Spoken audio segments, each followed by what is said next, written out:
잘 쓴 글과 못 쓴 글은 이것이 다르다. 일기, 블로그, 자기소개서, 업무 보고서.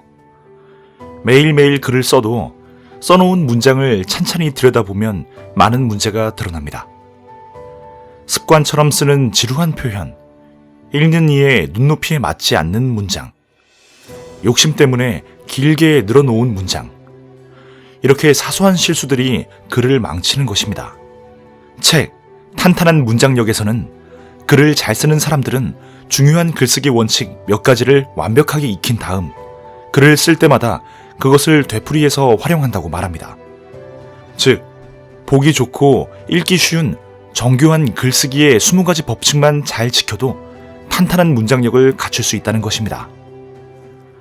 글을 잘 쓰는 것은 재능이 아닙니다. 그것은 오로지 좋은 글쓰기 습관에 따른 결과물일 뿐입니다. 한 문장씩 기본을 지켜서 쓰다 보면 누구나 탄탄한 문장을 쓸 수 있습니다.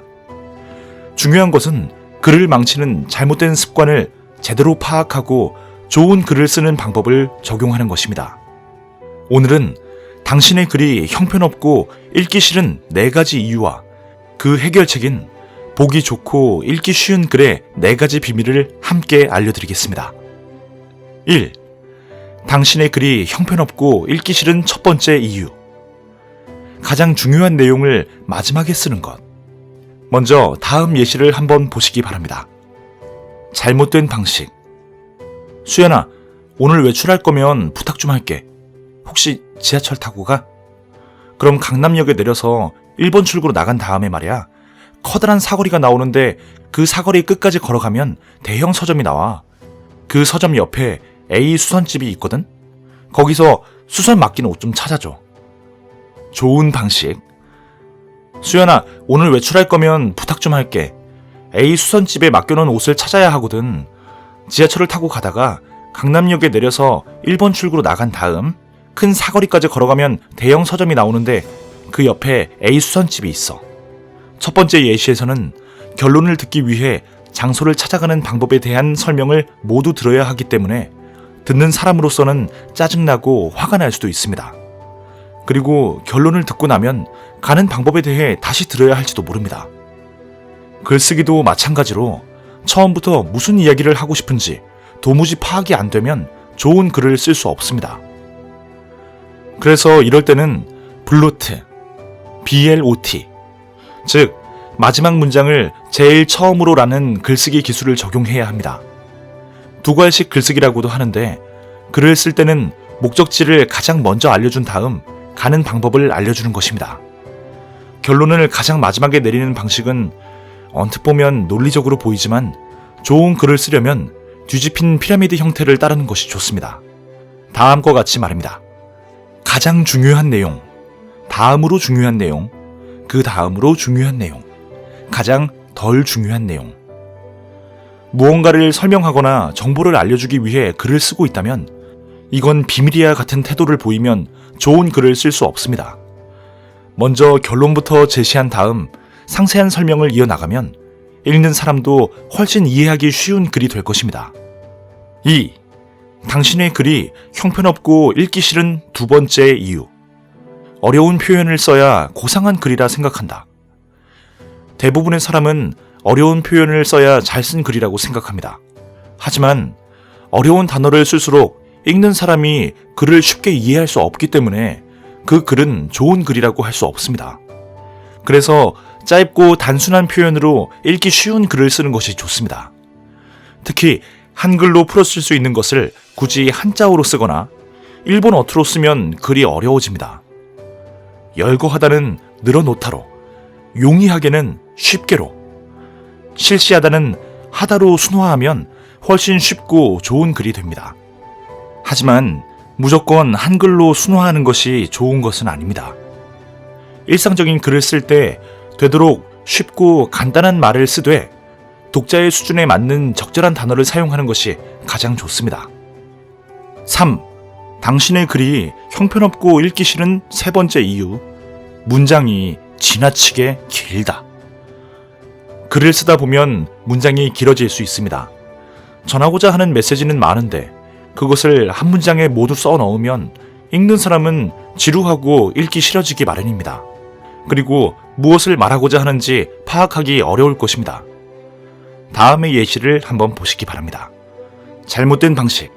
리더십은 전쟁터에서든 정치나 경제 같은 다른 영역에서든 본보기나 명령을 통해 발휘될 수 있는데, 역사적으로는 물론 전설로 유명한 알렉산더 대왕의 경우 명령과 본보기를 모두 사용한 군사 지도자였던 반면, 대의에 헌신한 인물로 잘 알려진 간디와 테레사 수녀는 몸소 모범을 보임으로써 사람들에게 영감을 불어넣어 리더십을 발휘한 사람들이다. 좋은 방식. 리더십은 본보기나 명령을 통해서도 발휘된다. 알렉산더 대왕은 군사 지도자로서 두 가지를 다 사용했다. 반면에 간디와 테레사 수녀는 직접 모범을 보여서 사람들에게 영감을 불어넣는 방식으로 리더십을 발휘했다. 첫 번째 문장에서는 정말 많은 정보가 들어있는데 놀랍게도 한 문장입니다. 두세 번은 읽어야 겨우 무슨 말인지 알아챌 수 있을 정도입니다.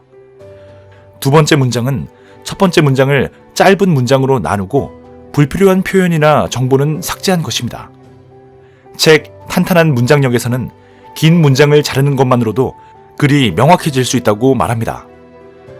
긴 문장을 짧은 문장으로 쪼개면 훨씬 간결하고 읽기 쉬운 글이 되는 것입니다. 하지만 짧은 문장이 계속 반복될수록 일관성이 없이 뚝뚝 끊어지는 글이 될 수 있습니다. 그래서 다양한 형식의 문장을 골고루 사용하고 짧은 문장과 긴 문장을 조화롭게 섞어서 쓰는 것이 좋습니다. 4.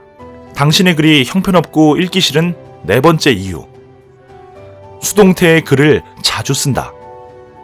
우리는 습관적으로 영어를 어색하게 번역한 것처럼 수동적인 표현을 쓰곤 합니다. 그런데 수동태를 많이 사용하면 글이 간결하지 않고 길어질 수 있습니다. 셀리는 해리에게서 사랑을 받았다는 문장과 해리는 셀리를 사랑했다는 문장은 같은 의미를 담고 있지만 문장의 길이부터 차이가 납니다. 일반적인 문장에서는 행위의 주체가 맨 앞에 등장합니다. 능동태, 비서가 사내 파티를 준비했다.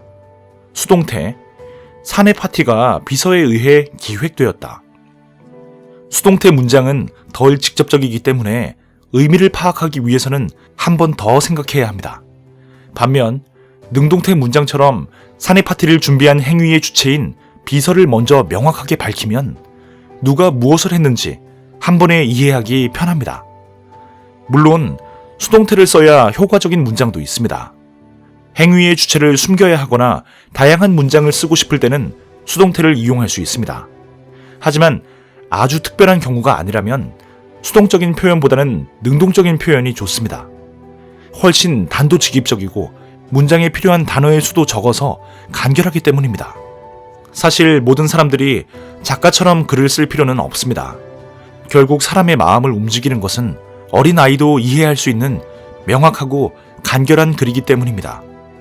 무작정 잘 쓰려고 고민하는 대신 글쓰기의 기본을 지켜서 한 문장씩 연습하는 게 글쓰기 실력을 높이는 가장 효과적인 방법입니다. 책 탄탄한 문장력에서는 보기 좋고 읽기 쉬운 정교한 글쓰기에 20가지 법칙이 담겨 있어서 읽는 것만으로 글이 좋아지는 가장 실용적인 글쓰기 매뉴얼입니다. 특히 이 책은 두괄식으로 쓰는 법, 긴 글을 쪼개는 법과 같이 익히 들어본 원칙부터 시작해 접속사를 사용하는 법, 명사보다 동사를 사용해서 글에 힘을 불어넣는 법 등 꼭 지켜야 할 문장의 원칙들만 담고 있어서 얇지만 굉장히 유익한 책입니다. 마음을 움직이는 글을 쓰는 마법의 비결은 없습니다.